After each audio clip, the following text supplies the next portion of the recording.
যা এলাকার কথা যেগুলো হয়েছে, যেমন অনেকগুলো নতুন করে বাড়ি যেগুলো স্যাংশন হবে, স্যাংশন হচ্ছে, এবং টয়লেট অনেকেই মানে অ্যাপ্লাই করেনি। যারা রাস্তায় গেলে আমরা যে বলতো যে বাড়ি পাইনি এ পাইনি, তাদেরকে তোমাদের থ্রু দিয়ে অনুরোধ যে অ্যাপ্লাই করো, কারণ এবারে অনেক বাড়ি এবং সব টয়লেট দেওয়ার ব্যবস্থা করা হচ্ছে। বাকি যা পিএমডিএস যা যেরকম হয় সেরকম।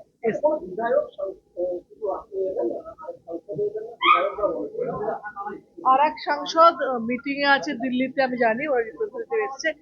বাকিরা কেন আসেনি, আমি ওদের ফ্যামিলি মেম্বার নয়, আমি পিসিও ওদের পিএসও নই, না আমি ওদেরকে সেক্রেটারি, তো সেটা ওদেরকে জিজ্ঞেস করতে হবে। নিশ্চয়ই জানি না, ঠিক আছে, ব্যস্ত থাকতে পারে, আমি ঠিক জানি না।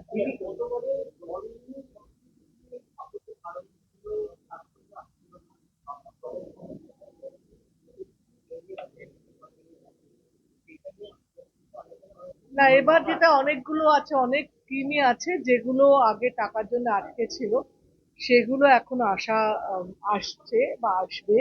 তো তাই জন্য অনেক বেশি যেগুলো সেন্ট্রালের ব্যাপার আছে সেগুলো আমি বলেছি, যে যদি কিছু সেন্ট্রালের থাকে আশা থাকে সেগুলো আমাকে দিলে আমি সেন্ট্রালে বলতে পারবো। আর যেগুলো স্টেট আছে সেগুলো আমিও সিএম এর কাছে পাঠিয়েছি, যে কিছু ব্রিজ, কিছু হেলথ এর অবস্থা, মানে কিছু কিছু হসপিটাল যেগুলো আছে স্টেটে, সেগুলোর অবস্থা খারাপ, সেগুলোর জন্য। যদি মদন মিত্র সমস্ত পদ থেকে ইস্তফা দিয়ে দিলেন এবং চণ্ডীগড় শাখার সাথে গতকাল আপনি দেখার চেষ্টা করেছিলেন, আজকে দেখা পাওয়া তিনি 21শে জুলাই কোথায় থাকবেন বলে আমাদের দিল্লি, আমাদের তো 20 তারিখ থেকে সেশন শুরু, সুতরাং 19 তারিখে আমরা চলে যাবো। মদন 21শে জুলাই আপনি কলকাতাতে থাকবেন, মদন মিত্র এবারে কি 21শে জুলাই থাকবেন না? মদন মিত্র তার ছেলে এবং আমি আমি কি বলবো বলো, মদন মিত্রের সঙ্গে আমার জীবনের 3 দিন হয়তো কথা হয়েছে, আমি কি করে জানবো মদন মিত্র কেন যাচ্ছে, ওর ছেলে কি করছে, ওর বউ কি করছে, আমার পক্ষে কি জানা সম্ভব? ওরা যদি যায়, ওরা যা হবে তোমরা দেখতে পাবে, ওরা কি ওদের ডিসিশন। আপনি তো নতুন দলের সদস্য, এই দলের সংগঠন বিস্তারের ব্যাপারে কোনো ভাবনা চিন্তা করেছেন? এই মতো আমরা এই সেশনটা হয়ে যাক, আমরা এই সেশনের পর মিটিং টিটিং করে ডিসাইড করবো। আপনি 17 বছরের সাংসদ এবং আপনি তৃণমূলের অভিযোগে সরকার হয়ে গেলেন, ফলে আপনি দল বদল করে তৃণমূলের নতুন আপনি গদ্দার করছেন, এটাকে আপনি মানুষ এই এই বিধানসভা জিতেছে, শিউরি জিতেছে, দুর্গাসপুর জিতেছে, চারটেতে জিতেছে। আমার বের চারটে জিতেছে। মানুষ তো ভোট দেয়নি, মানুষ তো পরিবর্তন চেয়েছে, তাই না? যে মানুষগুলো, তো সেগুলো দেখা যাবে পরে, ভবিষ্যতে ইলেকশন দেখা যাবে, তখন বলবে। অনুব্রত মন্ডলের জেলা সভাপতি হওয়া কিভাবে দেখছেন? ভালো, ভালো। কথা হয়েছে, অনুব্রত কথা হয়েছে। কে?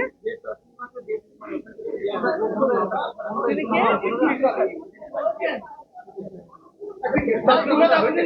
বাংলায় ব্যাক করা কেমন করছেন? ভালো, ও আসুক, প্রোগ্রাম এবং করুক। তিনি মুখ্যমন্ত্রী প্রশংসা করছেন। ভালো, তো ওকে আসতে দিয়েছে, তাই প্রশংসা করবে। অভিষেক বন্দ্যোপাধ্যায় শেষ পর্যন্ত দিলেন কণ্ঠস্বরে নমুনা। আর তোমার যাওয়ার সময় ব্যস্ত হচ্ছে না, দিচ্ছে না বলে, আমি যখন গেলাম তখন ব্যস্ত হচ্ছে, দিচ্ছে না, এখন দিয়েছে তো শান্তি। এটা কি আরো আগে নেওয়া উচিত? আমি উচিত অনুচিত বলতে পারবো না। আইন আছে, ব্যবস্থা আছে, তারা বুঝবে। আমি কি দেখেছি মানে ওর কণ্ঠস্বর, আমি কি করে বলবো কি উচিত অনুচিত? না, উনি ভয় পাচ্ছিলেন। আমি কি মানে, মানে আপনি তো দীর্ঘদিন ধরে রাজনীতি করছেন, এই ডিজে বাজানো বলাটা কি সমর্থন যোগ্য? এখন আর এতদিন পরে ওর সমর্থন কিনা, ওকে ডাকছে যখন একটা সমর্থন